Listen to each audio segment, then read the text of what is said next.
Action लिया तो Canada के प्रधानमंत्री जस्टिन ट्रूडो की अकड़ निकल गई। ट्रूडो कहने लगे कि हम भारत से रिश्ता खराब नहीं करना चाहते, हम भारत को उकसाना नहीं चाहते। Looking to provoke or escalate. We are simply laying out the facts as we understand them, and we want to work with the government of India to lay everything clear and to ensure that there is proper process. Trudeau कह रहे हैं कि वो भारत के साथ मिल बैठकर मामले को सुलझाना चाहते हैं। Seriously, you should chill out a bit. अब ये तड़फ रहा है। अब ये देखिए, सोच के देखिए, कनाडा वाला अमेरिका, यूके, ऑस्ट्रेलिया, न्यूजीलैंड सबके पास जा जाके रो रहा है, देखिए देखिए जी मुझे पापा मुझे इन्होंने मार दिया। और बेटा ये मोदी है, ये मनमोहन सिंह नहीं है। ऑस्ट्रेलियन प्राइम मिनिस्टर को पूछा गया कि इस हवाले से आप क्या कहेंगे, तो ही वाज साइलेंट। रिपोर्टर को ये कह दिया चिल आउट।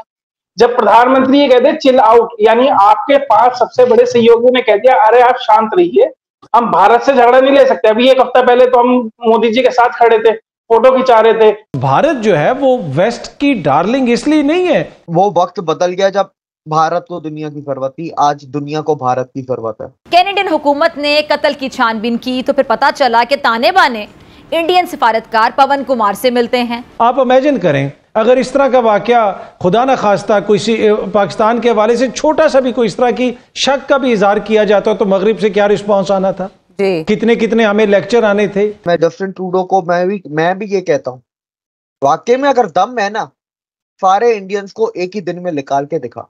मैं भी देखता हूँ कि तेरा मुल्क कैसे चलता है, तेरी इकोनॉमी कैसे चलती है। भारत जो है ये बिल्कुल ताकत के नशे में बदमस्त हो चुका है। इंडिया की खुफिया एजेंसी रॉ का कनाडा में सरबराह है। जो तुमने 55 बिलियन डॉलर की इन्वेस्टमेंट इंडिया में की है ना, जो तुम्हारी 1000 से ज्यादा कैनेडियन कंपनीज जो इंडिया में काम करती हैं, कल अगर इंडिया का दिमाग घूम गया तो फिर तुम्हारी इन्वेस्टमेंट का, तुम्हारी कंपनियों का क्या होगा। कल एक कैनेडियन डिप्लोमेट भारतीय विदेश मंत्रालय में जाते हैं, 10:26 पे जाते हैं और 10:30 पे वो आ जाते हैं, यानी और वो आते हुए इतने गुस्सा होते हैं कि रिपोर्टर के माइक पे अपना गेट पटक देते हैं। नमस्कार दोस्तों, स्वागत है आपका इस खबरी की एक और नई लेटेस्ट वीडियो में। दोस्तों चैनल पर नए तो सब्सक्राइब जरूर करना, वीडियो पसंद आते हैं तो जरूर लाइक करना। दोस्तों हम बात करने वाले इंडिया कैनेडा के बीच में जो फाइट चल रही है, जस्टिन ट्रूडो जो कैनेडा के प्राइम मिनिस्टर है, उन्होंने एलिगेशन लगाया असेंबली में मोदी जी के ऊपर, इंडियन गवर्नमेंट के ऊपर और जो इंडिया की एजेंसी डिप्लोमेट है जो कनाडा में रहते हैं उनके ऊपर इल्जाम लगाया कि इन सब की प्लानिंग है और इन सब का हाथ है। आपको पता है कि एक खालिस्तानी था जो निज्जर नाम का, उसको मरवाने में। तो और बात करेंगे कि उन्होंने ना कोई प्रूफ दिया, ना कोई सॉलिड प्रूफ दिया, बस उन्होंने स्टेटमेंट दी है। और भाई ये बहुत ही बड़ी स्टेटमेंट है जिसको मतलब आपको पता है इंडियन मीडिया नहीं मतलब बर्दाश्त नहीं कर सकते ऐसे बड़ी स्टेटमेंट। वो भी आपको पता है कि कनाडा की गवर्नमेंट है वो सबसे ज़्यादा सपोर्ट करती है खालिस्तानियों को, और इंडिया बस ये बोलता है कि भाई आप खालिस्तानियों को सपोर्ट करते हो, उनके खिलाफ एक्शन लो। बट कनाडा की जो गवर्नमेंट है वो एक्शन लेती थी, क्योंकि आपको पता है कि कनाडा की गवर्नमेंट पर एक्शन लेगी, क्योंकि जो आपको पता है कि जो उनकी सरकार बनती है, मतलब कोई गवर्नमेंट की पार्टी बन रही है तो वोट बैंक चाहिए ना। तो खालिस्तानी का एक मेन बंदा है जो सारे वोट बैंक उसको वही से आता है, क्योंकि वो पॉलिटिकल पार्टी का लीडर है वो भी, तो उसको सारे वोट बैंक आता है। तो वही से तो कनाडा की जो गवर्नमेंट है तो वही से उनको मतलब वोट बैंक मिलता है। तो ऑब्वियसली बात है जब वोट बैंक मिलेंगे तो फिर बोलेंगे, और पूरा सपोर्ट उनको खालिस्तान में जाता है। जैसे पाकिस्तान को पता है टेररिज्म आतंकवाद को सपोर्ट करते हैं, वैसे ही कनाडा पूरे खालिस्तान को सपोर्ट करती है। और उन्हें जो इंडियन डिप्लोमेट है उनको वहाँ से हटा दिया है। जी दोस्तों, उन्होंने कनाडा में रहने वाले इंडियन डिप्लोमेट को वहाँ पे हटा दिए। और जो पता कनाडा के जो सिटीजनशिप है, मतलब जो कनाडा के लोग हैं वहाँ पे जो रहते हैं, वो सड़कों पे आ चुके हैं और वो मतलब नारे लगा रहे उनके खिलाफ कि भाई बॉयकॉट करो जस्टिन ट्रूडो को। मोदी जी इस चीजों को बहुत अच्छी तरह से जानते हैं और कनाडा को छोड़ देंगे ऐसे पॉसिबल ही नहीं है। अब ये तड़फ रहा है। अब ये देखिए, सोच के देखिए, कनाडा वाला अमेरिका, यूके, ऑस्ट्रेलिया, न्यूजीलैंड सबके पास जा जाके रो रहा है, देखिए देखिए जी मुझे पापा मुझे इन्होंने मार दिया। और बेटा ये मोदी है, ये मनमोहन सिंह नहीं है। जो तुम सोच रहे हो ना कि ये सारे इकट्ठे होके तुम्हारे साथ कंधे पे तुम्हारे रोने लग जाएंगे और तुम्हें थपथपी देंगे कि बेटा कोई बात नहीं, हम तुम्हारे साथ हैं, कोई नहीं आएगा। तुमने जॉइंट स्टेटमेंट, कनाडा वाले ट्रूडो ने जॉइंट स्टेटमेंट सबकी कंट्री से निकलवाने की कोशिश करी, सबने हाथ पीछे कर दिया। सबने पूछा कि तुम एलिगेशन लगा रहे हो सिर्फ इसलिए कि तुम्हारी नाक काट के पिछवाड़े में तुम्हारे जो है ना लात मार के तुम्हें वापस भेजा गया G20 से, और तब अब तुम अपनी इज्जत को जो फटे हुए कपड़े तुम लेके वापस आए हो, उसको बचाने के लिए तुम मोदी जी के ऊपर एलिगेशन लगा रहे हो। अब वॉशिंगटन पोस्ट जो कि भारत के खिलाफ लिखता है, उसने भी लिख दिया कि Trudeau could not give any evidence, that is why nobody stands with him.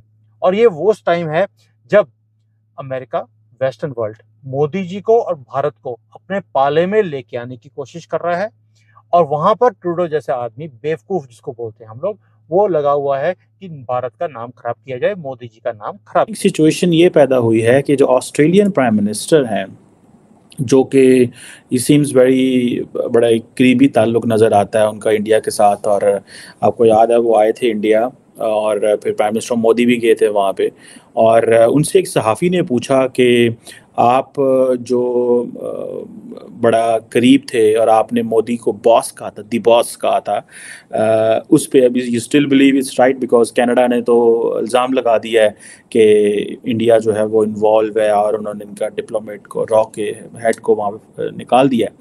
तो उन्होंने रिपोर्टर को कहा चिल आउट। सो ये जो क्वेश्चन था ये था कि आपको रिग्रेट है, और उन्होंने कहा चिल आउट। इसमें एक मीनिंग है, मीनिंग ये है कि जो ममालिक होते हैं उनके बहुत बड़े ताल्लुकात होते हैं। ट्रूडो का बयान आ जाता है कि नहीं, हमारी मंशा ऐसी नहीं थी कि हम इंडिया को टारगेट करें, ठीक है। तो ये वो नया भारत है, ये कनाडा को भी दबा सकता है, ये यूके को भी दबा सकता है, और इंडिया ने ऐसे पास्ट में मजीद एग्जाम्पल्स, इंडिया ने अमेरिका को दबा दिया था, यूके को दबाया, इटली को दबाया। इंडिया किसी का आगे झुकता नहीं है। जब ये मैं बातें कर, जो अमेरिका और इटली की जो मैं आपको मिसाल दी, ये 2014 से पहले की है पाया जाए जी।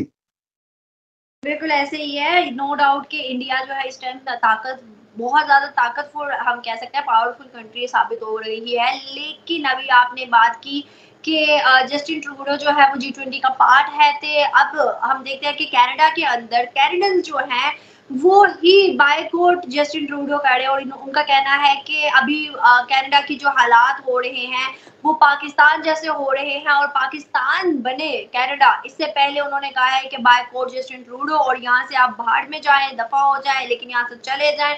और अब एक मजीद प्रोटेस्ट चल रहा है, और उनका कहना ये भी है कि इंडिया के साथ आप ताल्लुकात बेहतर नहीं कर रहे, बिगाड़ते जा रहे हैं, जिसकी वजह से ये सब कुछ हो रहा है। इस पर आपकी क्या राय है? इसमें देखें, पहले तो मैं निज्जर का आपको थोड़ा बैकग्राउंड दे दूं, क्योंकि आज उसका बैकग्राउंड भी आ गया कि निज्जर कनाडा फेक पासपोर्ट पे गया था। फेक पासपोर्ट पे उसने असाइलम अप्लाई की, 11 दिन में उसकी असाइलम रिजेक्ट हो गई 1997 में।